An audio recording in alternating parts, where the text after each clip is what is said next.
Bonjour chers amis, très heureux de vous accueillir dans cet instant culturel. Alors aujourd'hui, on va passer en revue ensemble un document plutôt technique qui s'intitule ABC de la parole facile. Ça va parler au bureau, en privé ou en public. De son auteur, Sharon Anthony Bauer.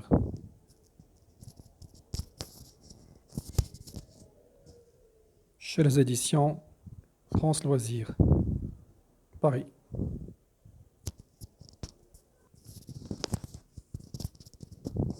Alors déjà, en guise d'abstract, on pourrait lire déjà sur le verso de l'ouvrage. Ça va parler aux autres, les intéresser, les convaincre, les séduire, autant de choses qui peuvent s'apprendre.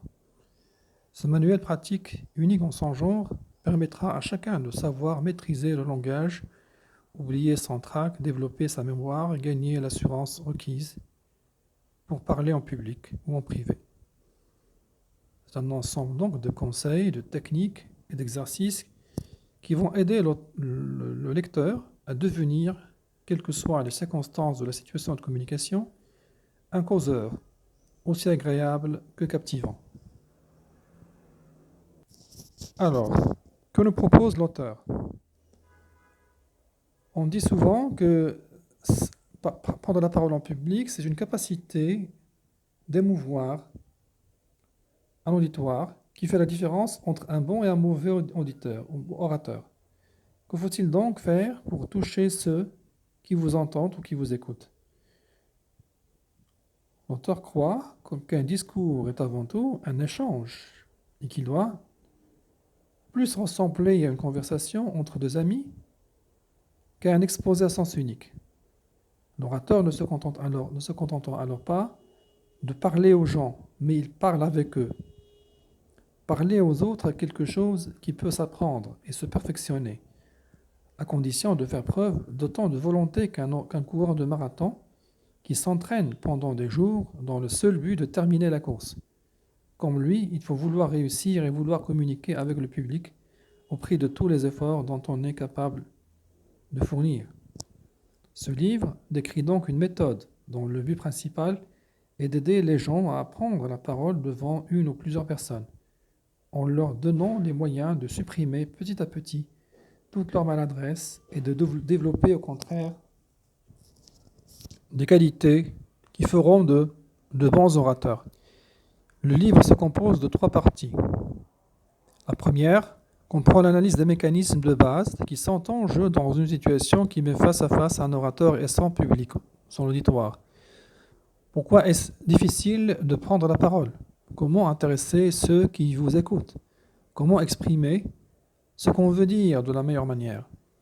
Après sa lecture, plutôt la lecture des 5 chapitres qui composent cette première partie, qui constitue une sorte d'apprentissage d'ordre technique, l'auteur ou plutôt le lecteur devra être capable de construire un discours d'une façon logique, vivante et claire, à l'aide de certaines techniques bien précises. En deuxième partie, l'ouvrage présente des exercices décrits de manière claire, qui relèvent plus du domaine psychologique.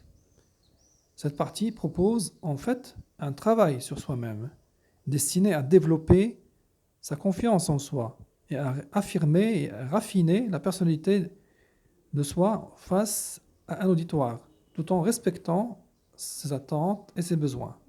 L'auditoire, bien sûr.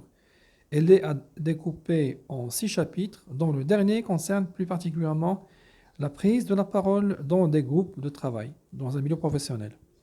Et puis la troisième partie de l'ouvrage contient plutôt des exercices de relaxation, complétés par une gymnastique spéciale dont le but est d'aider à conserver son calme dans toutes les circonstances et les situations qu'un auteur ou qu'un orateur peut connaître quand il se trouve face à quelqu'un qui veut qu'il écoute. Alors la première partie se compose des axes suivants. Il faut d'abord faire le point de la situation de la communication. De quoi allons-nous parler? Dans quel contexte? Avec quel public?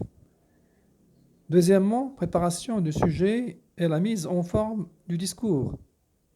Naturellement, un orateur doit bien connaître son discours, son sujet d'abord, et le bien décliner en discours. Composition, logique, contenu, forme, etc. Et puis troisièmement, il faut bien connaître son auditoire et choisir un sujet en fonction, son sujet, ici on entend bien la manière de présenter aussi, non, un sujet il peut être le même, mais en fonction de l'auditoire, la manière peut varier. Donc connaître son auditoire permet à l'orateur de bien le présenter, de bien le préparer et de bien le dichotomiser en fonction de la nature et en fonction des caractéristiques de l'auditoire. Le choix et l'organisation, en quatrième position, le choix et l'organisation des thèmes du discours. Bien sûr, ça rejoint le point 3. Ici, bien entendu, si votre discours est connu sur le plan, disons, de votre manière de le connaître, il faut aussi choisir la bonne manière de l'organiser dans votre présentation. Car un sujet, il ne suffit pas de le connaître, mais aussi, pour un auditoire, il faut savoir le présenter et l'organiser. Et là, bien sûr, il y a choisir la bonne méthode, le bon plan, pour le présenter en partie claire et cohérente pour que le public soit réceptif et comprenne un peu bien ce que vous voulez leur passer comme message. Et cinquième point, le développement de l'unité des thèmes d'un discours. Ici, quand on parle de développement de l'unité des thèmes d'un discours, bien sûr, il faut garder, encore une fois, la cohérence générale, la cohérence globale du thème, et aussi tout en cherchant à le simplifier pour la présentation en unité sous-thématique pour le rendre compréhensible et le rendre facile à suivre, facile à recevoir par le public. Car naturellement, que vous voulez développer un sujet et que vous êtes en train de le dichotomiser en des points ou des sous-points, votre développement doit conduire à garder votre objectif, c'est de garder le sujet en ligne de mire et non pas s'éloigner sur des points ou sur des sujets parallèles et sur des sujets qui vont pouvoir vous faire éloigner de votre sujet principal. La deuxième partie de ce document est consacrée à la manière de combattre le trac, qui est un facteur, bien sûr, qui intervient au moment de la prise de la parole en public et qu'il faut, bien entendu, savoir dépasser, savoir lutter contre pour pouvoir parler sereinement et parler de manière captivante pour le public. Alors, septièmement, développer votre mémoire. Ici, la mémoire, bien entendu, vous avez vos supports écrits, vos supports papier, vos supports électroniques, etc., qui vont vous aider à présenter votre sujet, mais votre mémoire, ici, va vous aider à apporter des clarifications ou apporter des points de cohérence ou des points de liaison entre les points du sujet. Votre mémoire ici intervient en tant que connaisseur du sujet, en tant que quelqu'un qui va apporter un plus par rapport à ce que vous présentez devant le public et par rapport à des questions éventuellement qui seraient posées par l'auditoire. Donc c'est très important de développer votre mémoire, bien entendu par rapport au sujet et aussi il faut, par rapport à des points, des éléments qui sont, disons, aux alentours, dans le contour du sujet, et qui risquent bien entendu de survenir au moment du débat, au moment de la présentation ou au moment de la prise de la parole par l'auditoire pour demander des explications ou pour poser des questions. Alors, s'entraîner à prendre de la parole, bien entendu, il faut s'entraîner pour la prise de la parole. Et ici, ce sont des techniques pratiques qu'on a soulignées au début. Ça s'apprend, bien entendu, dans des situations qui soient intimes, entre amis, en famille, sur des sujets bien connus, sur des sujets simples, etc. S'entraîner à prendre de la parole est un préalable indispensable pour pour bien maîtriser cette technique ou cette capacité à parler en public.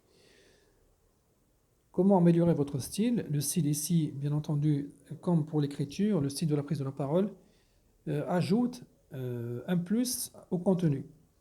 Quelqu'un qui parle avec un style déterminé, avec raisonnement, avec méthode, avec clarification des idées, captive mieux un auditoire que quelqu'un qui parle en quelque sorte de manière un peu mécanique, qui présente les idées telles qu'elles sont sur un ouvrage ou sur un...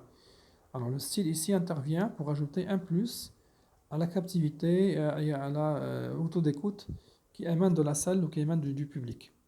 Alors le jour J, c'est très important, c'est le moment où vous allez présenter votre thématique, votre sujet, votre présentation. Le jour J, il faut le préparer bien entendu sur tous les aspects. Aspect bien entendu contenu du discours, aspect forme du discours, aspect contexte général de la présentation, logistiquement parlant, sonorisation, espace de la salle, tous les aspects qui sont liés à cette présentation et qui vont, bien entendu, jouer en faveur d'une présentation qui soit de qualité. Prendre la parole dans les réunions, ici, bien entendu, s'entraîner pour prendre la parole dans les réunions, a des caractéristiques particulières parce qu'il s'agit ici d'une interaction instantanée par rapport à des situations de communication qui peuvent émaner. Et là, cette partie-là nous donne presque un canevas, presque un tableau présentant quelques cas pratiques de situations qui peuvent émaner de personnes qui assistent à des réunions et qui donnent un peu des difficultés, disons, à celui qui mène cette réunion, ou comment il peut travailler sur des techniques pour pouvoir dépasser ou passer outre cette situation et continuer à gérer efficacement sa réunion. Alors, il y a un autre volet important dans la communication, c'est celui où vous soyez participant dans un groupe, par exemple, dans un groupe de travail. Ici, l'ouvrage nous donne quelques petits conseils, tels que il faut être un enrichisseur des connaissances, il faut apporter son moulin, comme on dit, son eau au moulin. Il ne faut pas rester chétif, rester passif devant la dynamique du groupe. Il faut transmettre l'information, il ne faut pas garder l'information pour soi. Pour que le groupe soit un groupe réussi, il faut que l'information soit échangée. Il faut de l'honnêteté intellectuelle. Quelqu'un qui parle, exprime son opinion, il faut que cette opinion retrace un peu sa vraie réflexion et sa manière de penser. Il faut la flexibilité, bien sûr. La flexibilité, ça veut dire que notre esprit ne doit pas ressentir un peu la vérité, toute la vérité, rien que la vérité, mais que l'être humain est aussi, peut être sujet à erreur et que par moment, il faut savoir changer ses idées et l'adapter aux réalités que l'on rencontre, que l'on découvre. Voilà. Merci de votre attention.